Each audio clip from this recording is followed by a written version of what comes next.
Rainer Guerrero es economista por el Instituto Politécnico Nacional, donde actualmente labora como analista. Es promotor de procesos comunitarios y gestor cultural con experiencia desde diferentes espacios, organizaciones sociales, instituciones académicas y como funcionario público. Ha trabajado en el diseño, implementación y evaluación de trayectos de desarrollo comunitario y gestión de políticas públicas de desarrollo social. Bien, antes de empezar quiero agradecer a nuestros compañeros que se tomaron tantas molestias y esfuerzos por organizar esto. Nosotros, el grupo de la maestría, se los agradecerá con reconocimiento y autoridad moral. Y con así, quizás con algunos puntos, así que muchas gracias. También felicidades a todos los que expusieron el día de ayer, a los que estamos el día de hoy ya quizás concluyendo con esta jornada el semestre, ¿no? ¿Podemos pasar? Voy a parafrasear primero a uno de los líderes tianguistas que he entrevistado, Rodolfo Sánchez, que cuando las autoridades le estaban reclamando por qué se estaba extendiendo el tianguis, habiendo más personas, decía, ¿y cuál es el problema? ¿No? Entonces, el problema que yo planteo para mi investigación empieza con un enfoque teórico, el de la colonialidad del poder de Aníbal Quijano, y en particular su acepción respecto a la colonialidad del trabajo trabajada aquí en la UNAM por algunos compañeros del Instituto de Investigaciones Económicas. Bien, el primer aspecto a señalar en este apartado es si todo trabajo productivo es igual al empleo. Las construcciones teóricas y políticas alrededor del trabajo durante el siglo XX se concentraron específicamente en la noción de empleo para proyectar las apuestas desarrollistas, ¿no? Se habla como hay que hacer a crecer el empleo, como una apuesta teórica y política, ¿no? Incluso de sindicatos o de la población, en las campañas hacia el gobierno y demás, ¿no? Esta noción, si bien es importante porque el trabajo asalariado sigue reproduciendo esquemas de reproducción social muy amplias, que son benéficas para muchas personas, lo que hace es invisibilizar otros tipos de trabajos productivos que se relacionan con el capital. Ya desde el enfoque feminista se habla mucho del trabajo de cuidados, pero no solo, sino también otros modos de organizar el trabajo que son más relacionados con la producción mercantil simple en términos marxistas, o con la servidumbre e incluso la esclavitud, ¿no? Que hoy en día no son asalariados, pero que se relacionan con el capital. El otro elemento sobre la colonialidad del trabajo es que hay criterios étnicos para asignar estos tipos de ordenamientos laborales.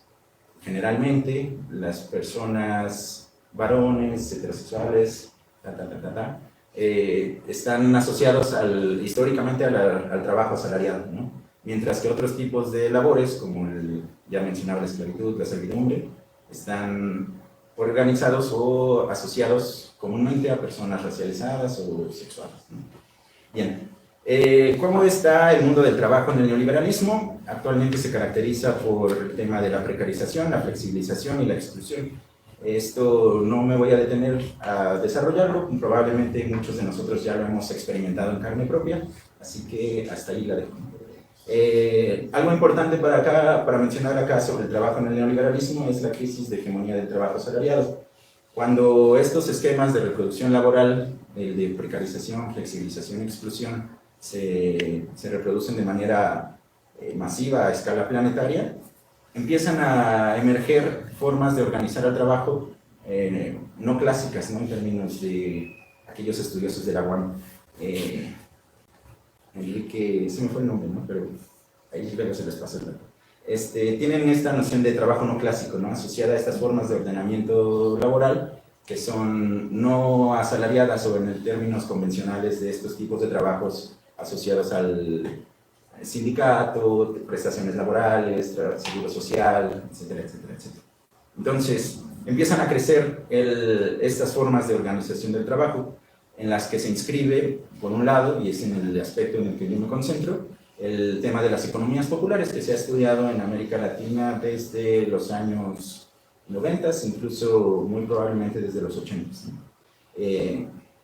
Hay un periodo como de alrededor de 10 años en los 2000 en los que se deja de lado, pero actualmente está siendo retomado por grupos, sobre todo en el Cono Sur, ¿no? Ahí el nombre de Verónica Gago es muy importante. Entonces, la emergencia de las economías populares, quiero destacar dos elementos. Primero es que hay un posicionamiento político y teórico, incluso diría yo epistemológico, sobre el pronunciamiento que se hace respecto a la teoría económica convencional que asume este fenómeno alrededor de la noción de economía informal. El tema es que esas nociones totalizantes desdibujan mucho de lo que acontece en esas tramas sociales, más allá de lo económico, ¿no? Sino que son temas políticos, incluso culturales y demás que atraviesan todo ese relacionamiento alrededor de las economías populares y que excluye, incluso en el nombramiento, a las actividades que realizan sectores amplios de la población, poblaciones generalmente subalternizadas, ¿no? Entonces, la noción de economía informal se opone del sistema político a la idea de economía informal. Economías populares, economía informal. Hay un aspecto importante de este universo de economías populares es que se desenvuelve con formas ambiguas, y aquí he hecho un guiño a los que siguen seguidores de Zabaleta. Son formas ambiguas entre lo económico del capital y la solidaridad económica. Quiere decir que no son formas de organizar el trabajo que sean ya en sí mismas, o que tengan ya en sí mismo ese horizonte altermundista, sino que en su abigarramiento de reproducirse, ejercen formas capitalistas, tanto capitalistas como comunitarias y solidarias, en esos conflictos, o ya lo digo como ambigüedades, que se desarrollan, ¿no?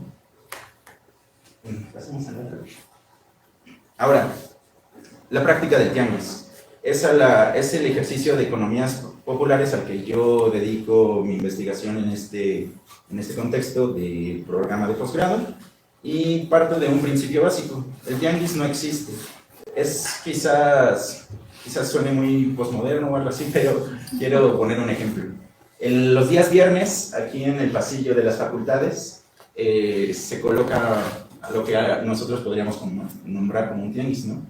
El tianguis existe solo en la medida en que es practicado. Si nosotros nos asomamos hoy, ahí no hay nada, o pasan otras cosas en el espacio, se organiza de diferente manera, pero sabemos, hay una noción, un hábito de que los viernes, por ahí de las 6 o incluso 5 de la mañana, se empieza a mover ahí en relación a ese ejercicio de bullicio, comercio popular, ¿no? Entonces, el tianguis no existe, solo existe en la medida en que se ejerce, se practica. Y eso le da una connotación o un historicismo bastante peculiar. Quiere decir que el ejercicio, la práctica del tianguis está asociada a las condiciones históricas que le dan sentido en relación a las tramas políticas, ecológicas, culturales que le atraviesan en cada tiempo-espacio, ¿no? Por eso no es lo mismo el tianguis que ejercía en la época prehispánica al que se ensaya en los momentos de la colonia, en el México independiente, en la etapa que ustedes quieran, ¿no? Es esa condición a la que a mí me permite hablar sobre el tianguis en el neoliberalismo, cómo se practica el tianguis hoy en día. Entonces está atravesado por esto de espacio, trabajo, la distribución de los productos, la manera en la que consumimos, los esquemas de autoridad que reproducimos, esto es las relaciones con el Estado, y también incluso ejercicios de sexo o género distribuidos entre cómo organizamos nuestro trabajo y demás, ¿no? Bien, yo planteo el tianguis, aquí parafraseando a Silvia Rivera Cosicanqui, quiero decir que este es un enfoque que muy recientemente he estado explorando, que me llena de muchas dudas, pero a la vez también muchas iluminaciones al respecto. Entonces, voy con calmas y ahí lo estoy trabajando, ¿no? El tianguis me parece en estos términos una entidad cheje, como lo plantearía Cosicanqui alrededor de su epistemología cheje, que toma de la tradición aymara, la tradición del lenguaje aymara, esa noción de lo abigarrado en Zabaleta. Ya les planteaba que en el tema de las economías populares se desenvuelven en conflicto, contradicción, esas tendencias en torno a ejercicios capitalistas y otros que son en torno a lo solidario y recíproco, ¿no? Este es un esquema o un modelo muy simple de abordar lo que realmente acontece en esas tramas de economías populares, como un ejercicio de dualidad conflictiva, contradictoria, que choca, que a veces tiende hacia un lado, a veces tiende hacia otro, pero que se resuelve en el propio ejercicio de los tianguistas, ¿no? Quiero decir también que con tianguistas me refiero a un sentido amplio. Generalmente cuando referimos a un tianguista, asumimos que es una persona que vende en el tianguis, ¿no? O que ensaya el tianguis de manera laboral. Con esta acepción que tengo sobre que el tianguis se practica, es decir, que solo adquiere sentido en tanto todo lo que ocurre en el medio, nosotros como consumidores o como visitantes del tianguis incluso también estaríamos haciendo tianguis, ¿no? O siendo tianguistas. No tendría sentido sin esa participación dual, y que eso mismo es parte de las redes de solidaridad o reciprocidad que sostienen a ese ejercicio durante ciclos al menos, ¿no? Tenemos nociones de eso. Bueno, en esas tramas y tendencias conflictivas, contradictorias, a veces discontinuas, están los elementos que identifico como capitalistas que se desenvuelven en el tianguis. El primero de ellos es el capital que opera en el tianguis, o el capital operando en el tianguis. Esto quiere decir que en el mismo espacio tianguista hay relaciones capitalistas de producción en torno a la distribución de los productos. Personas que contratan a otras personas a partir de un trabajo asalariado para acumular capital, que bien es un capital a veces relativamente bajo o precario en términos de lo que son las grandes cadenas de distribución, pero hay germen de capital en esos sentidos, ¿no? En el marxismo más clásico, pues.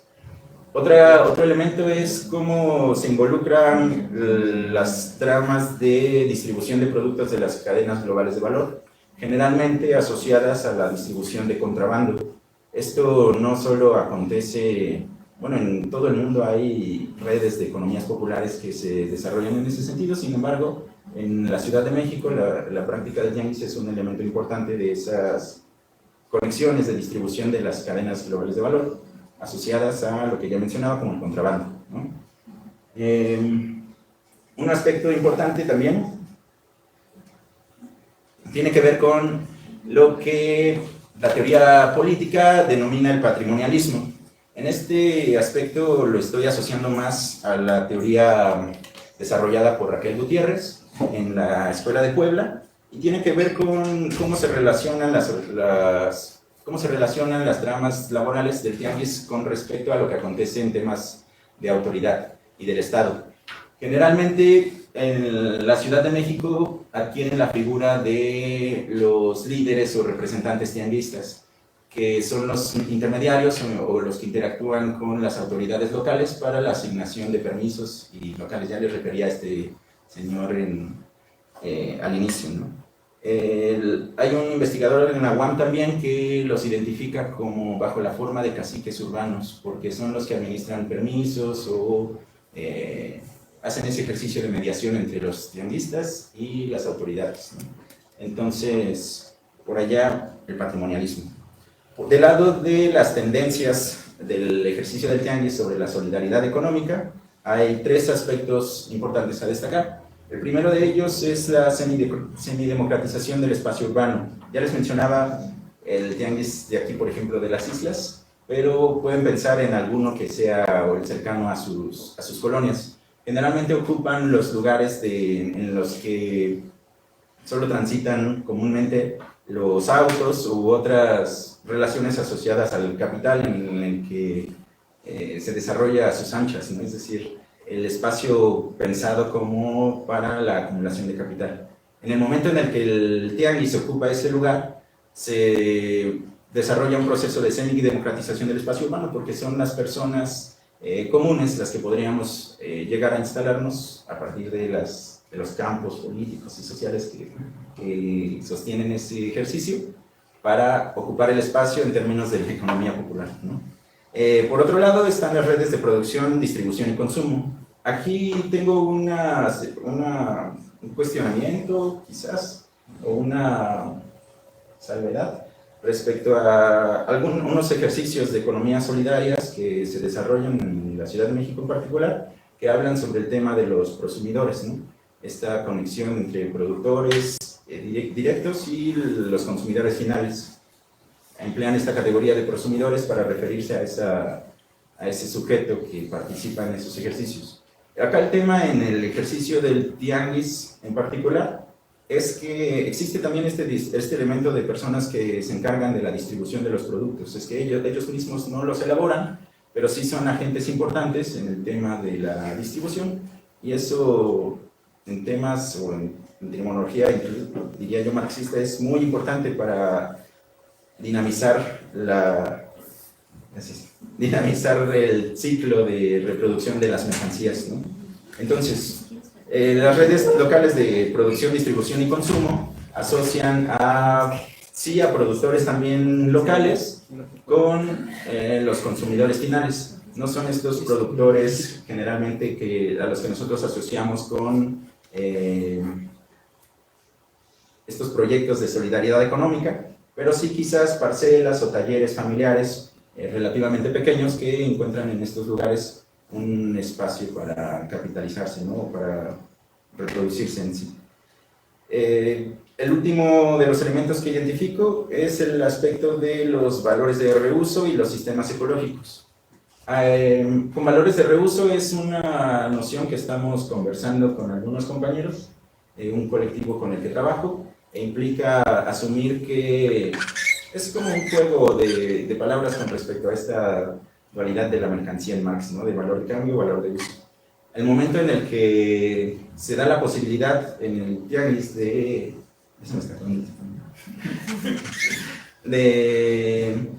consumir y distribuir productos que ya están fuera de los circuitos convencionales del capital, esto es, productos de segunda mano, etcétera, etcétera, abre el margen en el ejercicio de economías populares para posicionar el tema de valor de reuso, ¿no? Es algo que, como les digo, estamos explorando y por ahí lo vamos a seguir desarrollando. Otro es cómo envuelven las economías populares con el tejido de relaciones sistémicas que se asocian al tema ecológico, o me refiero en particular al que lo sitúa localmente en el asunto del ambiental, ¿no? Para decirlo en términos más simples. Hay sistemas de consumo en estos ejercicios que están asociados a producciones locales muy específicas. Me refiero, por ejemplo, a la distribución de quelites o formas de preparar específicas que solo están localizadas, ¿no? Es decir, aunque el tianguis, por ejemplo, se practique en el norte, no sé si se practique porque no he ido por ahí, pero sería muy difícil encontrar, o por ejemplo las variedades de tamales, ¿no? Que encontramos en la Ciudad de México son diferentes a las que encontramos en tianguis de Tlaxcala, de Guerrero, de otros lados, ¿no? Entonces a eso me refiero, los esquites también, los productos que se les ocurren. Y ya la última. En este escenario es donde yo quiero plantear horizontes para la reorganización del trabajo, y es en específico a lo que se dedica mi tema de investigación aquí en la maestría, y tengo hasta ahora identificados como sospechas estos tres elementos. El primero es nombrar las cosas más allá de nociones totalizantes. En principio, yo vengo del lado oscuro de las ciencias sociales, ¿no? Es más abocadas a lo matemático, etcétera, etcétera, que está acostumbrada a reproducir estas categorías que no tienen un sustento teórico sólido. Es el asunto de la economía informal, que procura atender estos fenómenos simplemente en sus dimensiones técnicas, ¿no? Es la apuesta política alrededor de esas nociones, es formalizar lo informal, asumir que lo informal es feo, improductivo, corrupto, etcétera, etcétera, etcétera, cuando la realidad es mucho más compleja que eso, ¿no? Entonces, primero posicionarnos desde ahí en contra, ¿no?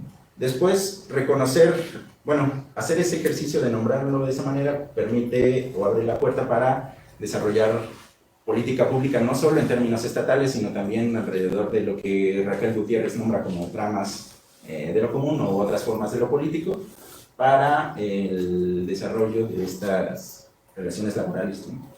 El otro elemento, reconocer las labores invisibilizadas, ya lo referíamos al torno a la solidaridad, reciprocidad, pero también alrededor de los cuidados. El trabajo en el tianguis, como en muchos otros ejercicios de economía popular, no reproduce esa noción de división del tiempo entre trabajo y ocio, por ejemplo, ¿no? Sino que en el medio, mientras se está trabajando, también se puede estar ociando o negociando, cuidando, haciendo de todo, ¿no? Entonces es incluso también un abigarramiento en términos de ejercicio temporal.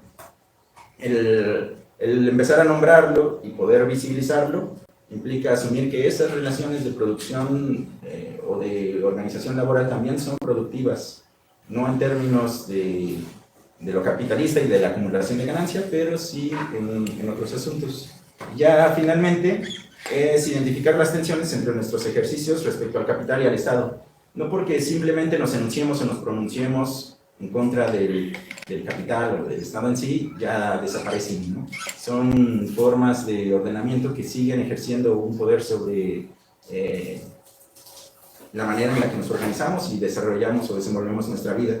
Entonces, hay que asumir que nuestros propios ejercicios, de la manera en la que los practicamos, se relacionan tanto con el capital y el Estado, y empezar a nombrarlo nos da pautas para saber mediar, colarnos entre los intersticios, entre las grietas de todo eso, y diseñar aquellos horizontes, ¿no?